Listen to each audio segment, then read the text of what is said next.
জয় গৌর, জয় নিতাই। আজ 19শে শ্রাবণ 1432 ও 5ই আগস্ট 2025 মঙ্গলবার, একাদশী পুত্রদাবা পবিত্রা।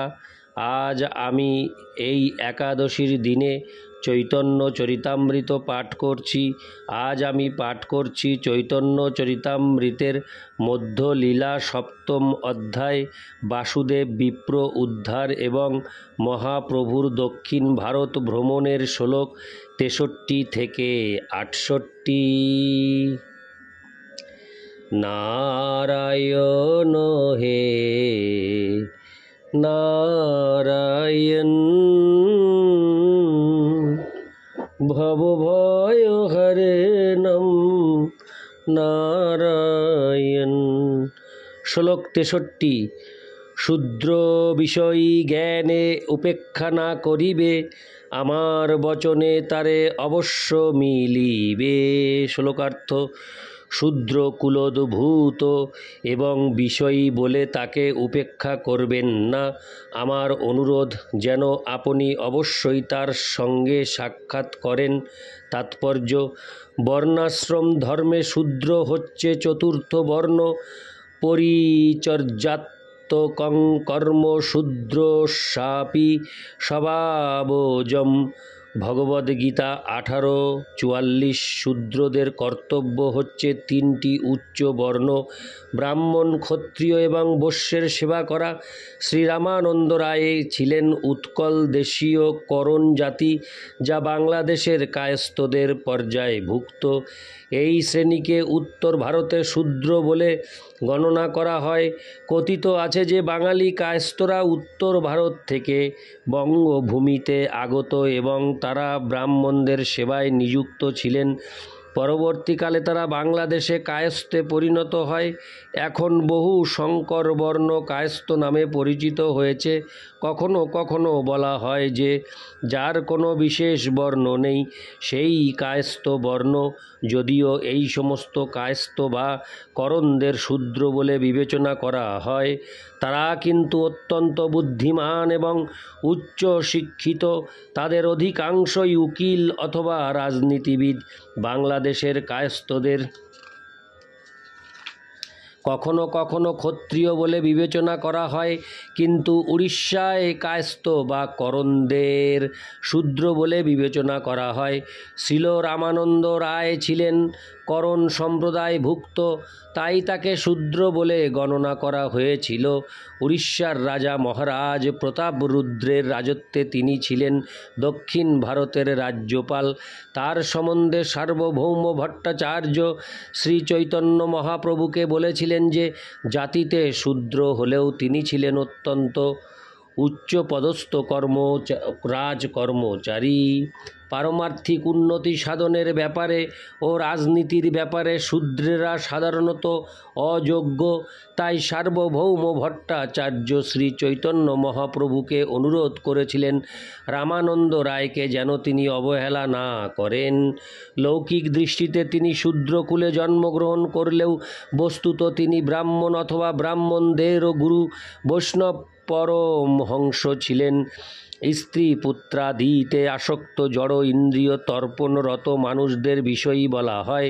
ইন্দ্রিয়গুলিকে জড় সুখভোগে অথবা ভগবানের সেবায় নিযুক্ত করা যায়। যারা ভগবানের সেবায় যুক্ত না হয়ে কেবল জড় সুখভোগে আগ্রহী, তাদের বলা হয় বিষয়ী। শ্রীল রামানন্দ রায় ছিলেন রাজকর্মচারী এবং জাতিতে করণ। তিনি অবশ্যই গৈরিক বসনধারী সন্ন্যাসী ছিলেন না, কিন্তু গৃহস্থ হওয়া সত্ত্বেও তিনি চিন্ময় পরমহংস স্তরে অধিষ্ঠিত ছিলেন। শ্রী চৈতন্য মহাপ্রভুর শরণ গ্রহণ করার পূর্বে সার্বভৌম ভট্টাচার্য রামানন্দ রায়কে একজন সাধারণ বিষয়ী বলে মনে করেছিলেন, কেননা তিনি ছিলেন রাজকার্যে নিযুক্ত একজন গৃহস্থ। কিন্তু বৈষ্ণব দর্শনের প্রভাবে দিব্য জ্ঞান লাভ করলে তিনি শ্রীল রামানন্দ রায়ের নৈসর্গিক বৈষ্ণবতা উপলব্ধি করেছিলেন।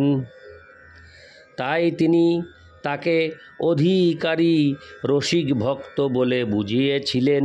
অধিকারী হচ্ছেন তিনি, যিনি কৃষ্ণ ভাবনামৃত বিজ্ঞান সম্বন্ধে অবগত এবং ভগবানের সেবায় যুক্ত। তাই সমস্ত গৃহস্থ ভক্তদের দাস অধিকারী বলা হয়। ইতি শ্লোক 63। শ্লোক 64।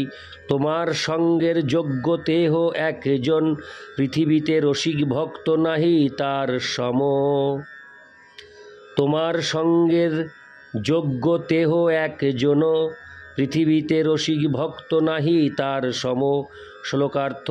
সার্বভৌম ভট্টাচার্য বললেন, রামানন্দ রায় তোমার সঙ্গ করার যোগ্য ব্যক্তি, তার মতো রসিক ভক্ত পৃথিবীতে নেই।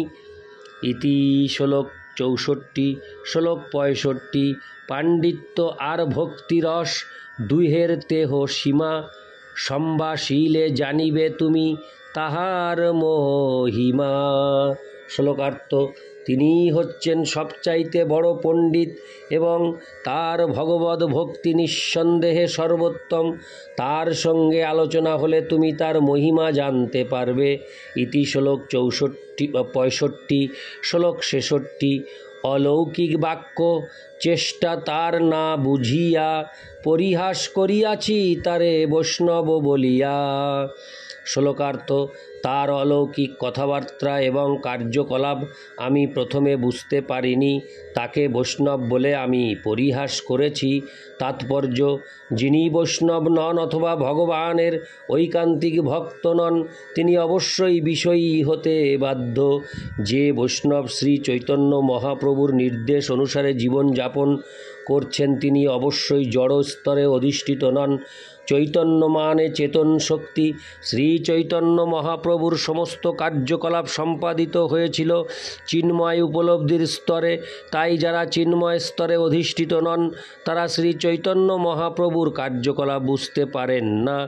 যে সমস্ত জড়বাদীরা মহাপ্রভুর তত্ত্ব হৃদয়ঙ্গম করতে পারেন না, তাদের সাধারণত বলা হয় কর্মী অথবা জ্ঞানী।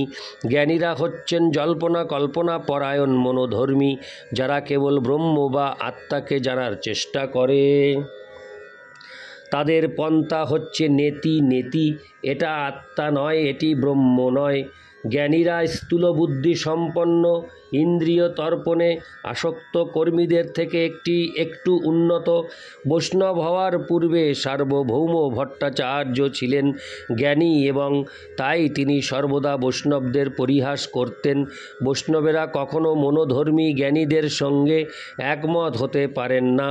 জ্ঞানী এবং কর্মী উভয়েই তাদের অপূর্ণ জ্ঞানের জন্য তাদের ইন্দ্রিয় অনুভূতির উপর নির্ভর করেন। কর্মীরা প্রত্যক্ষ উপলব্ধি ব্যতীত কোনো কিছুই স্বীকার করতে চান না, আর জ্ঞানীরা কেবল তাদের অনুমানের উপর নির্ভর করে। কিন্তু বৈষ্ণবেরা, ভগবানের অনন্য ভক্তরা প্রত্যক্ষ ইন্দ্রিয় অনুভূতি অথবা মনোধর্ম প্রসূত অনুমানের ভিত্তিতে জ্ঞান অর্জনের পন্থা অনুসরণ করেন না। যেহেতু তারা পরমেশ্বর ভগবানের সেবক, তাই তারা সরাসরিভাবে ভগবানের কাছ থেকে জ্ঞান আহরণ করেন। ভগবান ভগবদ গীতায় সেই জ্ঞান দান করেছেন এবং অন্তরে থেকে চৈত্য গুরু রূপেও তিনি সেই জ্ঞান দান করেন। সে সম্বন্ধে ভগবদ্গীতায় 10:10 বলা হয়েছে, তেষাং সতত যুক্তানাং ভজতাং প্রীতিপূর্বকম দদামি বুদ্ধিযোগং তং যেন মামুপজান্তি তে। যারা নিয়ত প্রীতি সহকারে আমার ভজনা করে, আমি তাদের বুদ্ধিযোগ দান করি, যার ফলে তারা আমাকে জানতে পেরে আমার কাছে ফিরে আসতে পারে। বেদ ভগবানের মুখনিসৃত বাণী। সেই বাণী প্রথম হৃদয়ঙ্গম করেছিলেন এই ব্রহ্মাণ্ডের প্রথম সৃষ্টিজীব ব্রহ্মা।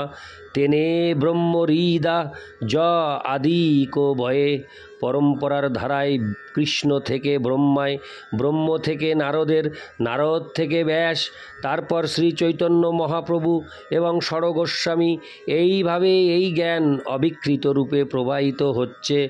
আদি পুরুষ শ্রীকৃষ্ণ প্রথমে ব্রহ্মার হৃদয়ে এই জ্ঞান দান করেছিলেন। আমাদের তত্ত্বজ্ঞান পূর্ণ এবং অভ্রান্ত, কেননা তা আমরা গুরু পরম্পরার ধারায় প্রাপ্ত হয়েছি। বৈষ্ণব সর্বদাই ভগবানের সেবায় যুক্ত, তাই কর্মী অথবা জ্ঞানীরা বৈষ্ণবদের কার্যকলাপ বুঝতে পারে না। কথিত আছে, বৈষ্ণবের ক্রিয়া মুদ্রা বিজ্ঞে ন বুঝয়। প্রত্যক্ষ ইন্দ্রিয় অনুভূতির মাধ্যমে জ্ঞান অর্জনে আগ্রহশীল বড় বড় পণ্ডিতেরা পর্যন্ত বৈষ্ণবদের কার্যকলাপ বুঝতে পারে না। শ্রী চৈতন্য মহাপ্রভুর কৃপার প্রভাবে বৈষ্ণবে পরিণত হওয়ার পর সার্বভৌম ভট্টাচার্য বুঝতে পারেন যে মহাপণ্ডিত এবং মহান ভগবদ ভক্ত রামানন্দ রায়কে বোঝার চেষ্টা না করে তিনি কি বিরাট ভুল করেছেন। ইতি শ্লোক 66। শ্লোক 67।